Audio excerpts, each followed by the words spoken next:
Hello everyone, kumusta na? Ito naman yung ito naman si Kuya Pete. Nandito naman tayo sa aking YouTube channel. For today's vlog natin ngayon mag-unbox tayo ng Tamiya. Kaya na ako yung nabili kong Tamiya dati sa sa Tamiya Underground at saka doon sa Brickyard nung magbakasyon ako ng Pinas. Andito i-unbox natin yung dalawa ng starter pack. Kaya ito yung i-ano natin ngayon. I-unbox natin tong dalawa. Ayan. Isang Glass Arrow na MA chassis at saka isang Aero Avante na BS na AR chassis. Ano mga tayo ngayon? Wala ko tayong magtatamiya mga tayo ngayon kasi nainis ko na magbuo ng tamiya. I-unbox natin itong dalawa to.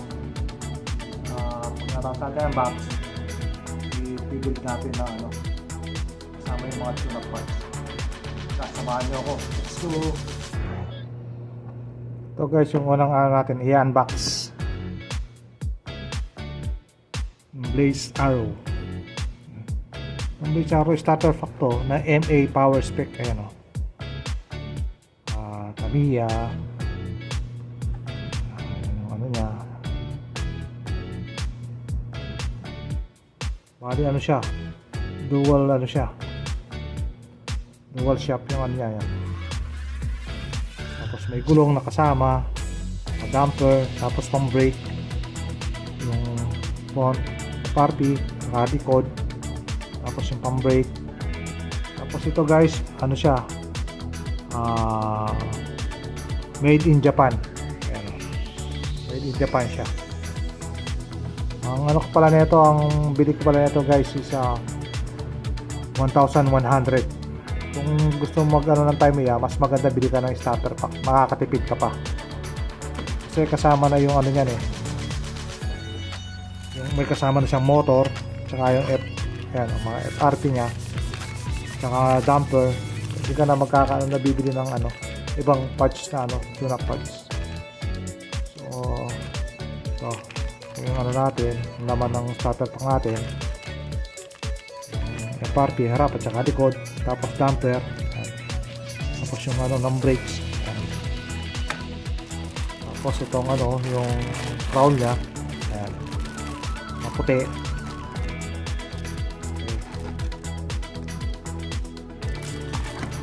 Tapos ito yung chassis nya, MA chassis. Yan. Nasa gitna yung yung motor nya.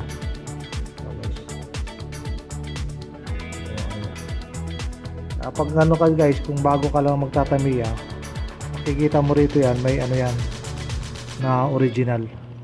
Ayan, mayroon dito yung nakalagay na Tamiya. At itong crown nya, Tamiya yan. Tapos ito yung sa niya, yung mga ibang parts niya. Yan.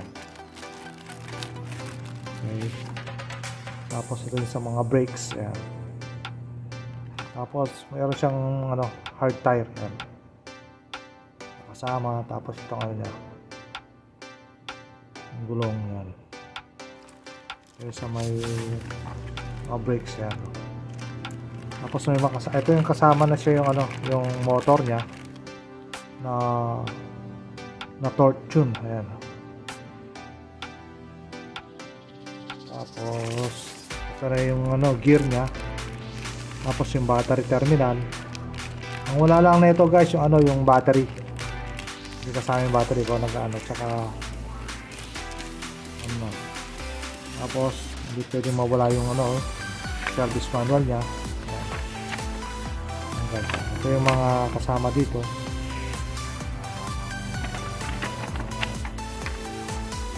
Tapos andyan pa rin yung wala yung sticker ng ating sasakyan. Yan.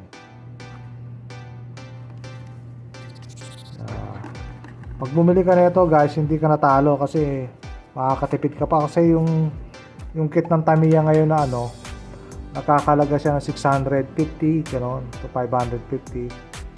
So pag ganito na bili mo, di ka natalo kasi may kasama ng motor. Ang motor ay nagkakalaga yata ng 250, mga gano'n. Saka yung mga FRP, mga dampers yan. Pag sulit ka na pag ganito binili mo, pag starter pack, medyo mas okay pa siya. So ito yung natin,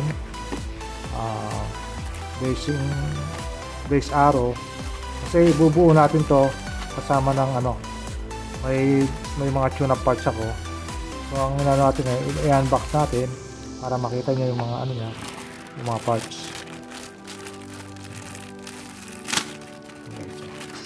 So ang original na may nakalagay na Tamiya. Yan guys. Tamiya. Saan ito?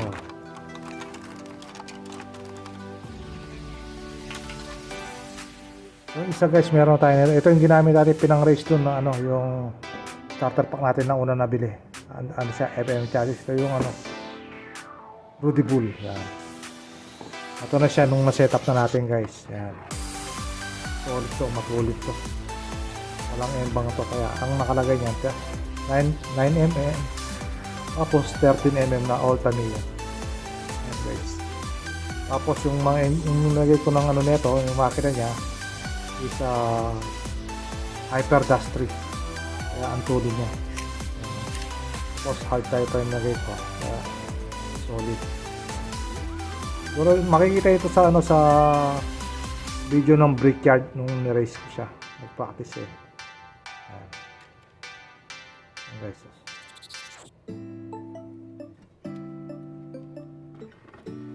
Ang next na natin guys, yung isang nabili natin na i-unbox natin, yung Aero Avante. Okay, makikita dito to. Ayan. Ito guys, yung Aero Avante. Ito naman ay kulay blue. Tapos ang nito guys, kasama din siyang motor na na Revtune. Tapos may gulong, ayan, FRP, tapos may side damper na may brake na rin kasama, yung dalawang FRP, ayan, harap at saka likod. So ayan siya, AR speed spec siya.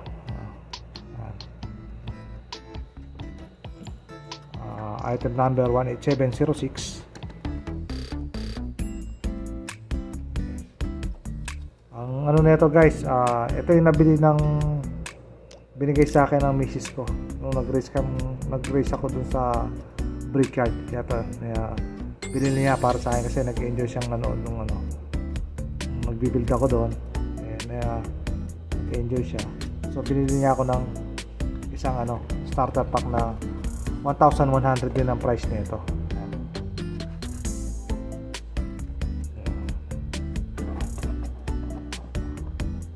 So yung crown niya kulay blue. Tapos yung mugs niya blue din. Kasama sa tapos yung sa may brakes yan. So ito naman may kasama na siyang screwdriver. Tapos ayan. Ito yung mga FRP niya, tapos sa side damper yan. Parang makakatipid ka na rito pag pag ito bili mo, pag ni-race mo to stock, pwede na to, wala nang problema. Yan. Tapos iba naman yung chassis niya. Ayan, ito yung chassis naman niya, AR chassis. Yan, nasa likod naman yung niya, yung motor niyan. Ito makikita mo rito na original siya. Ayan, makita mo yung dalawang star ng Tamiya. So ito wala na siyang bali nandito na lahat yung bagong design niya nito. Ayan. Tapos ito yung mga internal parts niya. Kulay blue din. Ayan. Ito yung kasamang niya, yung motor, yung Revtune, tapos may grease, yung propeller shaft, axle shaft, ayan nandiyan na rin, tsaka battery terminal, tsaka yung mga gear nandito na rin, tsaka yung mga screw, ayan kompleto yan. Kaya di ka na mahirapan magbuo ng Tamiya mo. So tapos andito pa yung gulong niya. Yan, small diameter. Tapos hindi rin mawawala ang siyempre service manual. Yan. Dito rin yung niyan, yung sticker ng ito yung sticker ng ating Aero Avante. So guys, yung service manual niya, ayan kung paano siya, kung first timer ka magbuo ng Tamiya, ito yung i-guide sa iyo. Yan, makikita mo siya kung paano ka magbuo ng Tamiya. Yan. Siguro next natin, i-build natin to. May mga tune-up parts tayo. Ito yung mga tune-up parts na nabili ko na rin. Ayan, kompleto to. Ayan. May mga extra to.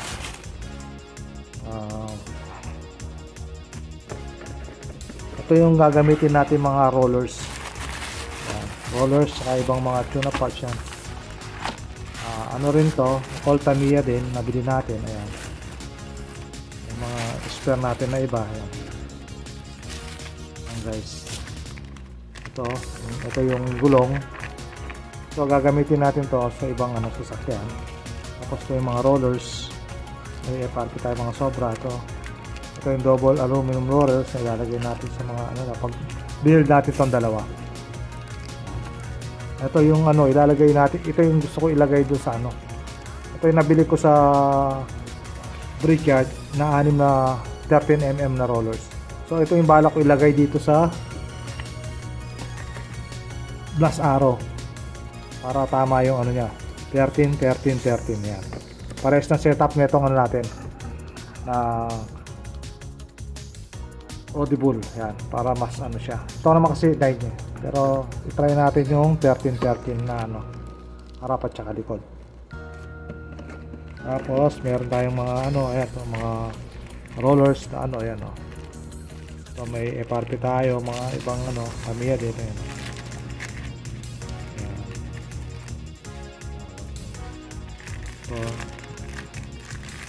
So natin ito sa next natin i-build natin ito. Meron tayong mga gulong na nabili,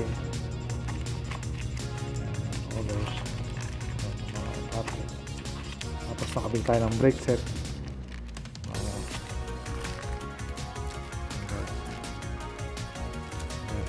Nabili natin, i-build natin sa mga sakyan natin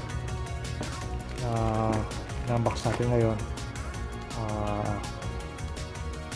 Thank you very much. Sana nag-enjoy kayo sa pag-unbox natin ng Tamiya.